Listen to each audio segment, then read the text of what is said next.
몇 주일 전에 남부 플로리다 교회에서 한인연합감리교회 총회 준비 모임이 있었습니다.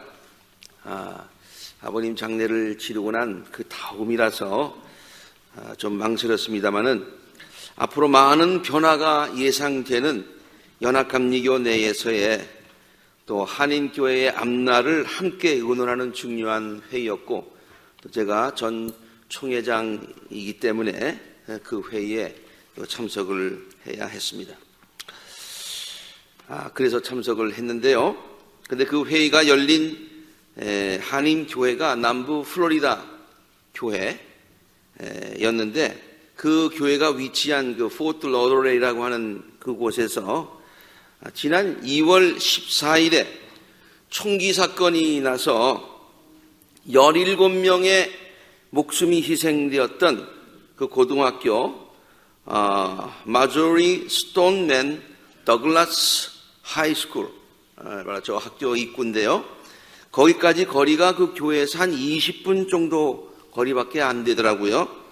그래서 점심시간을 활용해서 목사님들과 함께 그 학교를 방문했습니다. 아직도 많은 방문자들의 발길이 끊이지 않고 있었습니다. 또 학교 주변에 온통 조화로 그렇게 가득했습니다. 제가 사진을 이렇게 찍어 왔습니다. 저희들도 그곳에서 희생자들과 가족들을 위해서, 또한 앞으로 미국에서 이러한 끔찍한 총기 사건이 다시 일어나지 않게 되기를 위해서 함께 기도했습니다. 그런데 그것을 둘러보면서 우리들의 가슴을 그렇게 찡하게 만드는 여러 장면들을 볼 수가 있었습니다. 그것이 바로 어려운 가운데서 하나님의 도우심을 구하며 하나님께로부터 위로와 평강을 얻으려는 간절한 마음으로 성경책도 여러 군데 이렇게 놓고요. 그리고 성경 말씀들도 써가지고 곳곳에 붙여놓은 것들을 볼 수가 있었습니다. 반드시 남부이기 때문만은 아닌데, 미국 사람들이 어려운 일을 당할 때 정말 평상시는 잘 모르지만은 그때일수록 더욱더 하나님을 의지하는 그 깊은 신앙이 참 있다라는 것을 느낄 수가 있습니다. 여러 군데 성경책이 이렇게 있고 성경 구절들이 있는데, 그 중에서 제일 눈에 띄는 성경 구절이 시편 46편 1절에 있는 저 말씀이에요. 한 군데가 아니라 여러 군데 그렇게 되어 있습니다. God is our refuge. 하나님이 우리의 피난처가 되신다. And our strength. 우리의 힘이 되신다. 그리고 a very present help. 멀리 있는 도움이 아니라 당장 우리를 도와주시는 도움의 손길이 되신다. In time of trouble. 우리가 어려울 때에 하나님은 우리 바로 곁에서 도와주신다 라고 하는 그 오늘 본문 말씀의 그 46편의 말씀입니다.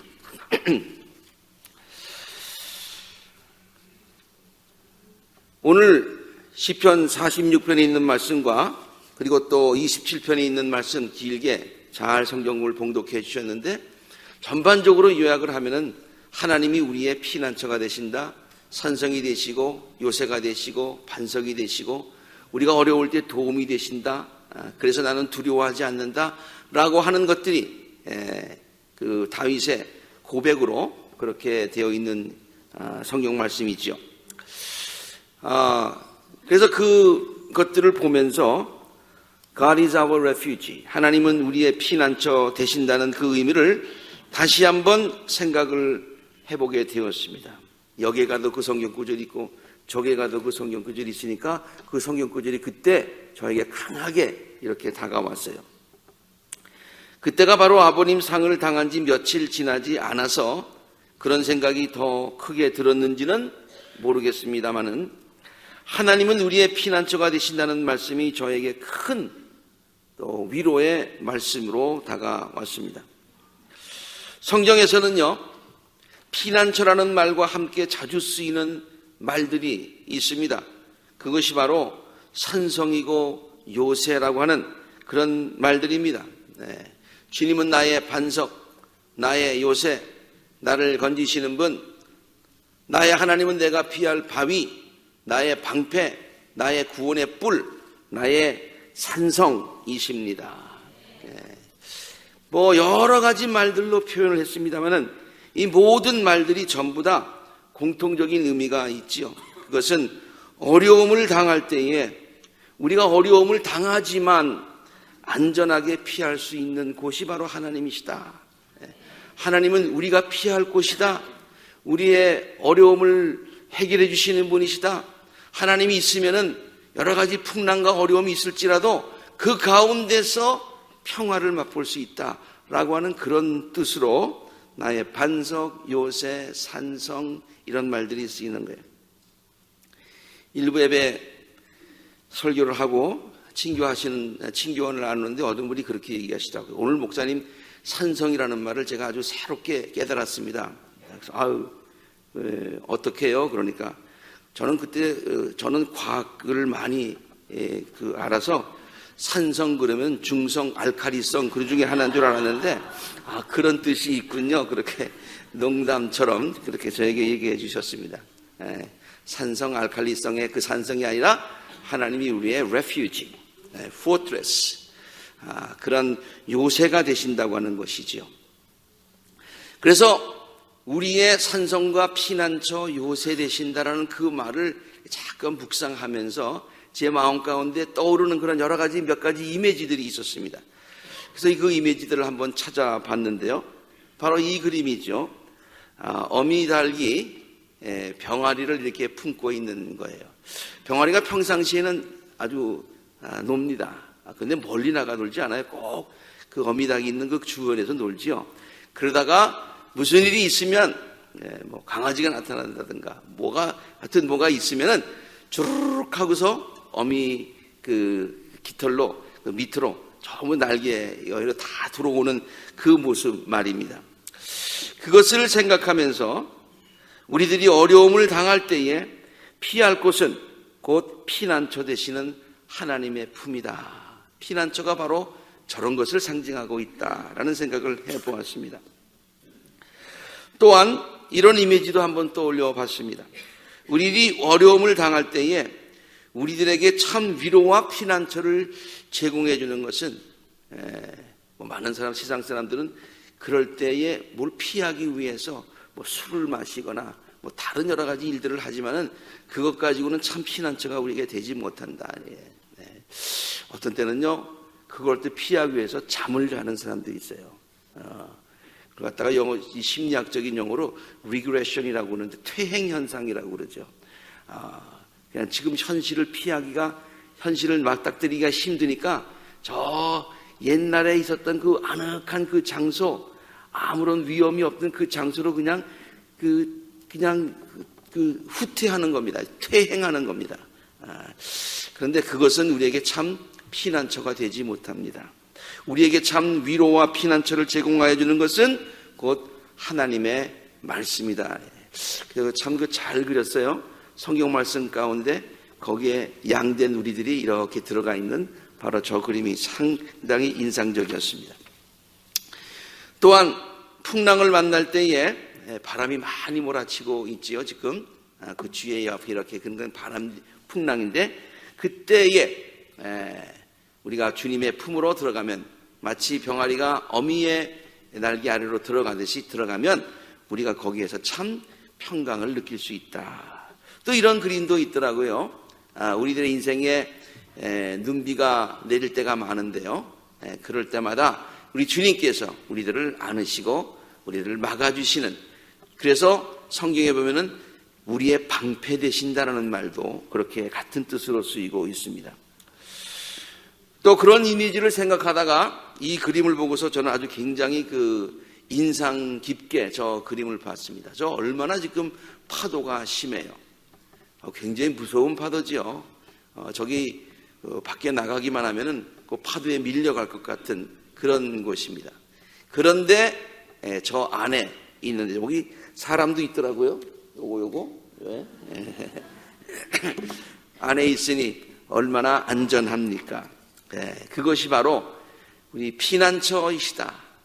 산성과 요새가 되신다라고 하는 그런 의미가 되겠습니다. 요새라는 말과 같이 피난처라는 말이 쓰인다고 그랬는데요. 실제로 요새는요, 어떠한 어려움으로부터 안전하게 지켜주는 곳이라고 하는 그런 뜻이 있습니다. 우리가 작년에 우리 성지 순례를 하면서 우리 마틴 루터의 성지를 이렇게 쭉 돌아보면서 여기도 방문을 하였는데, 이곳이 바로 그 바르트브루크 성인데요. 정말 그 성의 규모가 대단합니다. 근데 저 성은요, 마틴 루터가 생명의 위협을 느꼈을 때에 10개월 동안 피해 있었던 루터의 피난처였습니다. 이 성에 가보면 정말로 어떤 적으로부터도 참 그 보호를 받을 수 있는 참으로 안전한 곳이라고 하는 이라는 것을 금방 느낄 수가 있었습니다. 지금은 이 성으로 들어가는 거기에 이렇게 돌로 이렇게 다리를 이렇게 만들었습니다만은, 그 전에는 여기 보면은 이렇게 줄이 있죠. 그래서 저 안에서 그 줄을 잡아당기면은 문이 이렇게 닫히도록 그렇게 되어 있었습니다. 그래서 평상시에는 이렇게 왔다 갔다 하다가도 적으로부터 무슨 위험이 있을 때는 안에서 그 문을 이렇게 탁 하고 닫으면은 다리 밑이 절벽으로 되어 있어요. 낭떠러지로 되어 있어서 그래서 적들이 이거를 건널 수가 없는 거예요. 이걸 건널 수가 없는 거예요. 그래서 굉장히 안전한 곳, 이것을 우리는 요새라고 그렇게 얘기를 합니다. 그래서 실제로 그러한 모든 세력들이 마틴 루터에게 위협적으로 생명을 위협하고 있었지만은 거기에 들어가서 가만히 있었을 때에 정말로 안전했다. 또 거기서 오히려 성경을 번역하는 큰 일을 마틴 루터가 하지 않았습니까? 그것이 바로 요새라고 하는 것이에요. 요새라는 말을 떠올리면서 사람이 저렇게 짓는 것도 있지만은 천연적으로 요새처럼 만들어진 것들이 상당히 많이 있습니다.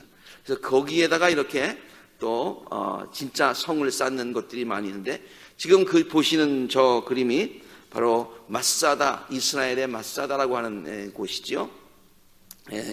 저것은 저렇게 높은 이렇게 되어 있기 때문에 지금은 여기에 좀 건물들이 있습니다만은 옛날에 여기 건물들이 아무것도 없었을 때, 다윗 때는 뭐 아무것도 없었죠. 그렇지만은 거기에만 올라가 있으면은 적군으로부터 안전하게 보호를 받을 수 있는 그런 곳이었고요. 70년대 로마에 의해서 예루살렘 성이 무너졌을 때요, 마지막으로 이스라엘 사람들이 피했던 곳이 바로 저 마사다 위였었죠. 그래서 로마가 저기에 있는 사람들을 이렇게 마지막에 섬멸을 하려고 굉장히 노력을 했어요. 결국에 가서는 그걸 싸가지고 올라가를 갔는데, 그곳에서 이스라엘 백성들이 로마 사람들에 의해서 죽느니 우리가 스스로 목숨을 끊겠다 해가지고 거의 900명 이상 되는 사람들이 목숨을 끊었던 정말로 역사적으로 유명한 그런 장소가 되는 것입니다. 정말 천연 요새입니다. 물론 헤롯 왕 때에 거기에 많은 건물, 요새를 지어서 많은 건물들을 지었습니다만은, 성서학자들이 하면 다윗이 사울에 의해서 쫓김을 당할 때에, 쫓길 때 모두 피할 때가 있어야죠. 그래서 저 마사다에 올라가서 상당히 오랜 기간 동안 은둔하였던 그런 것들이 성서학자들이 지금도 얘기를 하고 있을 정도입니다. 그런 요새를 생각하면서 또 근대에도 이런 요새들이 많이 있더라고요. 가보지 못한 장소이긴 합니다만은 독일에 있는 퀴니슈타인 요새가 아주 유명한 요새입니다. 이게 그냥 보통 있는데 그 위에다가 이렇게 살짝 요새를 지었어요. 적군이 여기를 올라오지 못하는 정말로 단단한 요새였죠.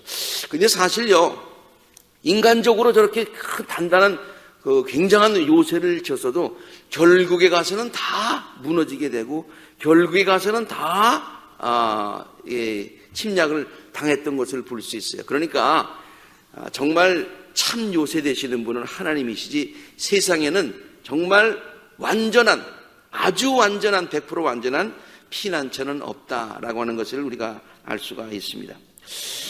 한 가지만 더 말씀을 드리면요, 이 메테오라라고 하는 곳이 있죠. 그리스의 중부에 있는 것인데 거기에도 이런 산들이 이렇게 쭉 있어요. 아주 요새 거기다가 이렇게 성들을, 건물들을 졌어요. 요 위에다가 졌어요. 이게 지금 수도원으로 쓰이고 있는데 우리 그리스에는 그릭 오소닥스 그 크리스찬들이 그 당시에 오스만 터키의 그 침입에 의해서 또 그 사람이 이슬람 계통이죠. 그 사람들의 그 공격에 그 침략이 있으니까 그 박해를 피해서 저 멀리까지 저 산에 저런 데다가 짓고서 요 위에 올라가서 일생 동안 피난처로 삼고서 신앙생활을 거기서 했다고 하는 거예요. 그래서 여러분 그거 보시면은 여기에 요런 거 있죠. 여기에 뭐냐면은 올라갈 때는 여기 올라갈 수 있는 유일한 방법이 이거 타고 올라가는 거예요. 물건도 이걸로 올리고 사람도 이걸로 올리고 그렇게 돼요. 한번 올라가서 있으면 일생 동안 살고요. 거기서 나중에 또 생을 마감한 사람들은 전부 다 이게 해골들을 이게 서재처럼 이게 한 방에다가 쭉 해골들만 모아 있는 그런 방도 볼 수가 있었습니다. 그들이 피난처로 삼고서 신앙생활을 자유롭게 했던 곳이죠. 그래서 이 피난처, 요새, 산성이라는 말을 떠올리면서 이런 것들을 쭉 이미지들을 생각해 보면서 다시 한번 마음 가운데 요새라고 하는 것, 피난처라고 하는 그 의미를 다시 한번 생각해 볼 수가 있었습니다. 다시 말해서 어려울 때에 그 어려움을 피할 수 있는 곳, 그래서 그곳에서 참 평안을 얻을 수 있는 곳, 우리들을 해치려는 것들로부터 가장 안전하게 보호받을 수 있는 곳, 그래서 위험한 환경 가운데서도 가장 안전하다고 느낄 수 있는 곳. 위험이 없는 것이 아니에요. 위험이 있어요. 위험이 있지만은, 문제가 있지만 그 가운데서도 피할 수 있어서 거기에서 참 평화를, 샬롬을 느낄 수 있는 곳, 그것을 피난처라고 말하고요. 지금까지 살펴보았던 모든 것들은 그렇게 사람들이 만들어 놓은 피난처이고 요새라고 하고 정말 난공불락의 그런 곳이라고 하지만은 결국에 가서는 나중에 그것이 다 무너졌지만은, 그러나 영원한 피난처, 영원하신 근본적인 산성 되시는 분은 바로 하나님이시다라고 하는 것을 성경이 우리에게 가르치고 있다고 하는 것이죠. 그래서요, 다윗은 두 번째 본문 말씀인 27편에서 그가 왜 두려워할 수밖에 없는 상황에서 두려워하지 않는 분명한 이유를 밝히고 있습니다. 내가 두려워할 수 있는 상황이지만 두려움이 없다. 그것은 내가 지금 마사다에 와 있기 때문이다. 그게 아니에요. 그게 아니라 주님이 내 생명의 피난처이신데, 주님이 피난처가 되시는데 내가 누구를 무서워하겠느냐라고 하는 그런 고백을 하고 있습니다. 다윗은 이것이 단순히 지식에서 나온 것이 아닙니다. 주님은 나의 피난처가 되신다, 나의 산성이 되신다, 배워서 그냥 고백하는 것이 아니라 체험적으로 그가 얻은 신앙이었습니다. 본문 2절에 보니까 다윗의 삶 가운데 대적자들이 있었고 원수들이 있었고 자기를 잡아먹으려고 하는 많은 사람들이, 공격하는 사람들이 많이 있었지만은 주님께서 방패가 되시고 주님께서 요새가 되시고 주님께 피하면 저들이 오다가 비틀거리며 넘어지더라요. 그러므로 다윗은 앞으로도 어떠한 두려운 상황이 자기에게 닥치더라도 절대로 두려워하지 않고 흔들리지 않고 하나님만을 의지하겠다고 선언합니다. 다시 말해서 지금까지도 하나님이 나의 요새가 되시고 반석이 되시고 방패가 되시고 산성이 되셨기 때문에 앞으로의 나의 삶 가운데 어려움이 있을지라도 내가 어려울 때마다 주님께 피하겠다. 어려울 때마다 주님을 의지하겠다. 그렇게 고백하고 있다는 그런 말이에요. 본문 3절에 군대가 나를 치려고 애워싸도, 군대가 나를 치려고 애워쌉니다. 지금 다윗은 혼자인데요, 군대가 지금 다윗을 공격하려고 합니다. 그런데도 무섭지 않다는 거예요. 원수들이 나를 친다고 해도 나는 조금 더 흔들리지 않고 하나님만 의지할 것이다 라고 하는 그런 고백이 되는 것이죠. 다윗은 자기에게 닥치는 두려운 상황들을 군대가 나를 애워싸고 있다, 원수들이 나를 친다라는 말로 묘사를 하고 있지만요, 우리들도 우리들의 마음을 불안하게 하고요, 우리들의 어깨를 처지게 하고요, 한없이 우리를 작게 느껴지게 하는 그런 상황들을 늘 만나면서 살아가고 있습니다. 나이가 조금씩 들어가면서 점점 약해지는 자신을 바라보게 되고요, 건강에 대한 불안감에 휩싸일 때가 있고요, 언제 불어닥칠지 모르는 재난에 대한 두려움이 있습니다. 불확실한 미래에 대한 두려움으로 잠 못 이룰 때가 있습니다. 계속되는 그런 경제적인 어려움으로 인해서 초조감을 떨쳐버리지 못할 때가 있습니다. 내가 앞으로 일을 그만두게 되면, 은퇴하게 되면 그 이후의 삶은 어떻게 될 것인가 불안해합니다. 자녀들의 앞날에 대한 걱정과 두려움에 빠질 때가 있습니다. 어떤 때는 이유도 모르게 무엇인가 죽음이 나를 엄습한다, 내가 죽으면 어떻게 되는가 라고 하는 그런 두려움에 빠질 때도 있습니다. 실제로 살다 보면은 여러 가지 어려움과 문제에 봉착할 때가 많이 있습니다. 남들이 자기를 괴롭힐 때가 있습니다. 아무런 이유 없이 핍박을 당할 때도 있습니다. 그러나 주님은 지금도 우리들에게 말씀하여 주십니다. 내가 너희의 피난처가 되니 두려워하지 말아라. 내가 방패가 되니 그런 것들을 내가 막아주겠다. 두려워하지 말아라. 내가 너를 위험으로부터 지켜주는 산성이니 요새니 두려워하지 말아라. 풍랑이 몰아치더라도 두려워하지 말아라. 내가 너와 함께 하겠다.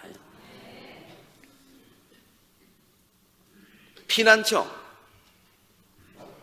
요새, 방패, 산성, 그게 왜 생겼습니까? 어려움이 하나도 없었는데 생겼습니까? 어려움이 있었기 때문에 생긴 것 아닙니까? 그렇죠? 네. 그러면 하나님께서 우리에게 요새가 되시고 방패가 되시고 피난처가 되신다는 얘기는 우리들의 삶 가운데 어려움이 있을지라도 우리가 피할 곳이 있다, 그런 말이에요. 바로 그곳에 가면 평화를 경험할 수 있다, 그 말이 여호와는 나의 요새가 되신다, 피난처가 되신다는 말의 뜻이라는 얘기예요.